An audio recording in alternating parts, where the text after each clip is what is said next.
Magadiwa na baba. Inye ndinovhara rega inditaure sekuziva kwandakanzwa mweya mutsvene uchitaura pana uye vatumwa yamanga muchitaura nhasi. Baba Doni nedare ndinokutendai kundiisawo mudare asi ndinotaurisa. Nauye vatumwa yamanga muchitaura Elijah naMozisi vatumwa here? Papi. Elijah naMozisi vaigozeta vatumwa sei? Johana aripo achiri kufamba pose. Inzi waika vana baba, torai zvinyoreso mise pasi munyore mazita andiri kutaura. Baba Johani. Baba Johani vatumwa 1931 musi wa 14 July. Vakauya pamusoro penyika vachiti ndatumwa mweya yenyu. Elijah naMozisi vakauya semapupuri vebasa raitwa naJohani. Elijah naMozisi vakauya sevatakuri vebasa rorushanga. Elijah naMozisi vakauya semagamba makuti ebasa raitwa naJohani kumakore 1931. Baba Johani vakafamba nyika ino 1931, 1932, 1933. Baba Johani ndobva vasungwa muno mumarondera, ndobva vabuda. Baba Johani ndobva vaenda kuSouth Africa. Ndeuko vakanonamatisa vanhu Saturday. Ndozvakaitwa naBaba Johani. 1934 mudyiwa dzangare ndiye aitaura naMozisi. Kana muchiti Mozisi mutumwa, mudyiwa dzangare mumwe chete ndiye aitaura naMozisi. Pazuva akataura susupenzi naJohani, mudyiwa dzangare aitaura naMozisi. Nhai varume, zvino Mozisi aigozova mutumwa seiko Johani ari mutumwa aripo? Baba Adoni ndipindurei. Mudyiwa dzangare abatwa nengoni 1934. Ngozi Mozisi yakadzokera kudenga yabva pamutumbi wake ndobva abatwa nengozi Emmanuel. Vamudyiwa vakachibva vafamba kubva munyika yekwanyamweda mane vanji ndobva vaenda muchiweshe pamusoro pegomo paDheranji ndobva vanovaka rushanga. Ndo basa raElijah, ndo basa raMozisi iroro. Vakavaka rushanga, rushanga rwanga rurei. Bvunzai Ignacio pana Philip, bvunzai Andrea pana James, ndovanoziva kuti basa rorushanga. Rushanga ravakwa pamusoro pegomo 1934, 1935 Manuel achitaura panapa pana mudyiwa. Rushanga harina kuitwa basa raro nokuti chaida kuvakwa chinhu chinonzi Jerusarema. Ndo zvaida kuvakwa naJohani pane vanji. Zvikatadzika nechikonzo kuti Johani akanga adzokera kudenga nokuti susupenzi anga aenda kuSatati. Manuel auya pane vanji pakanzi panyamweda. Vakarasa chipiyaniso pamushana pesanje. Vakatadza kupupurira nabasa remweya mutsvene. Ndo zvakaita ringoziva ramwe. Izwi rikanotaura pana mudyiwa riri rapa chiweshe paDheranji apo. Pamusoro pegomo basa raifana kuitwa naEmmanuel. Emmanuel abata basa 34, 35, 1936 chinhu chaManuel chaiti haafani kuroora. Manuel akachibva avharirwa mumba nevadare. Wavharirwa mumba nevadare akabvapirwa mwanasikana ndobva apomba. Kupomba kwakaita Manuel ndiye akanga ari mutumwa wechipiri, kwete Mozisi, kwete Elijah. Elijah vasi vatumwa, Mozisi asi vatumwa. Manuel ndiye aiva mutumwa wechipiri. Manuel wapomba ari pamusoro pegomo. Zvakaita kuti mabasa atadze kufamba zvakanaka. Vaperedhisi ndipo vakafunga kuita chibayiro. Nokuti ngozi yaigara ichiti ndoda waine makumbo maviri. Vaperedhisi vakabva vabata munhu ndobva vauraya. Pakaurayiwa munhu ndopakaya mapurisa vachitsvaga mudyiwa. Ndopakadzurwa makirawa ose pakabvadyarwa mugofori mumakirawa. Ndogore rakauya Jakobo. Ndogore rakauya Gabriel. Panyama ya Paulos kwete pana Julius. Pana Paulos vakoma va Julius. Ndobva vaenda padombo shava. Mabasa ndobva asungwa pana mudyiwa dzangare nemhosva yekuti vakanga vatadzira mweya. 1934, 1935, 1936 ndo ndiri kutaura. 1937 vamudyiwa vakabva vapfekedza vanhu madeni by makanda. Vachibva vaenda kunopfuma yavo chechenzwa Manuel kwamudyiwa. Kwavaenda chipfeka madeni by anonzi madeni by 1937.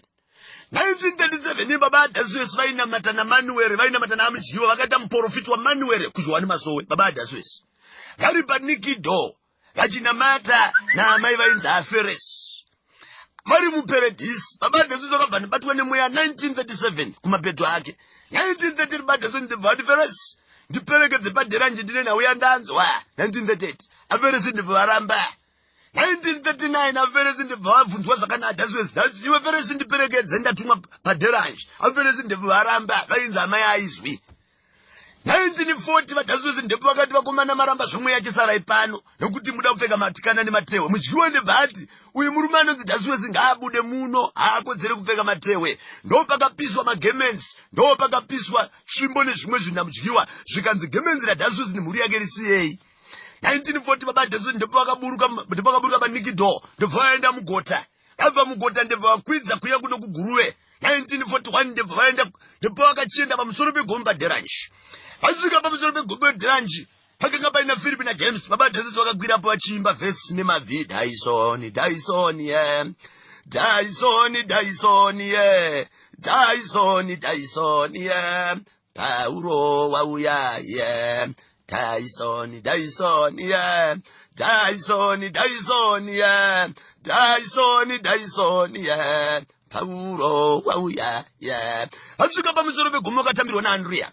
Andrea pana James akataura achiti murume ndamuziva, ndiye murume wandanga ndichitaura. Kinatsiyo pana Philip akati ndiye murume wandanga ndichida. Ndo pakauya baba achokurura maEdison vachitaura naJacopo. Ndo pakauya baba Paulos vachibva mudombosha vachitaura naGabriel. Ndobva vasvika kuenda pamusoro pegomo. Ndobva vanamata zvomwe yazvapera. Philip naJames vakabva vabvunza dhasusi kuti wabva kupi. No dhasusi akanga ataura nhau yake achiti varume ndini Pauro, ndaitwa mwana wegotwe, ndini mwana wechigume, ndadzibaba angafudze mombe ndiripo. Pakomana ndaitwa mutumwa wenyu wokuvaka chinhu chinonzi Jerusarema chaifanira kuvakwa navanhu. Zvino wakomana chiteerera Jerusarema zvatadza kuvakwa, ndanzipa dzakabopererwa padzakakumurirwa apa ndipo ndidziboperere. Ndo pakarambwa naFhilipi vakati isu hatisati tasvika kumatande burukai muno. Natande hatisakada kunzwa zvamunotatsanya makore manomwe panapa. Hunge uchitiudza izvo zvewe dhasusi. Kubva 1936, 1937, 1938, 1939, 1940 mambane 6 years. 1941 7 years pakanda dhasusi gore chi7.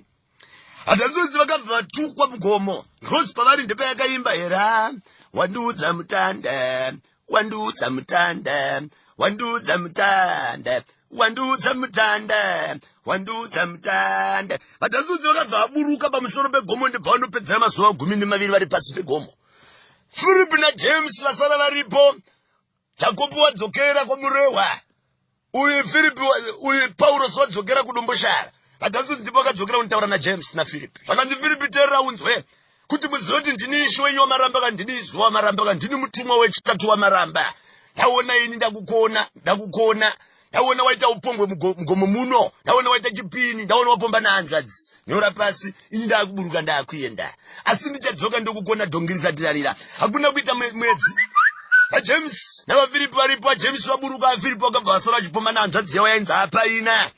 Vapedza kungoita upombwe chete. Vachingopedza kupomba dhongi rakabva rarira. Kurira kwakaita dhongi. VaPhilipi vakamhanya vachida kunopwanya mbiya yaida kuti wana dhasusi. Mbiya yakabva yaenda kudenga, yakabva inogara papfumbamwe. Ndo pane nhoroondo yamunoti Jorodhani rakamira kare kare, kana roitwa inyama pasi, iri kuratidzwa riri kudenga. Akaimba kudaro naJames naPhilipi vakonwa naPaulos pana dhasusi. Paulos pana dhasusi akataura achiti varume ndini izwi, ndini dzakakuyambwa. Vakomana ndini mwana wogotwe, mwana wechigume, ndauya kuzofudza mombe, ndauya kuzofudza makwai. Akasiwa nababa Emmanuel. Baba dhasusi ndipo vakaburuka ndobva vaenda munyika yeGuruwe. Ndipo vakanyenyedza inzi Jerusarema. Ndipo vakavaka chinhu chinonzi Jerusarema. Vadhasusi vavaka Jerusarema havana kuti Jerusarema umwe mutsauko wechishanu.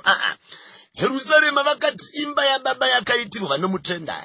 Jerusalema musha wababa wakaitirwa vanomutenda. Manzi Badon. Jerusalema musha wababa wakaitirwa vanomutenda. MuJerusarema zvakanzi musha wababa wakaitirwa vanomutenda baba Adoni. Zvareva kuti munhu anobva kwaJacopo, aJacopo muJerusarema vakamusvika vakatouyamo. VaJulius vaPaulosi muGuruwe vanomuziva muJerusarema vakamupinda. VaWimbo vakamupinda vachitaura naEnoki. Ndiani asina kupinda muJerusarema? Zvakanzi Jerusarema musha wababa wakaitirwa vanomutenda. Haisi chechi, harisi rimwe gungano.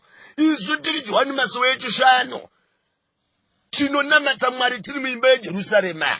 Chete kuti tinoteera mbiri yeJordan. Imi munoti Jordan rakamira. Isu tinoteera mbiri yeJordan. Asi tiri vana vaJohani mumwe chete.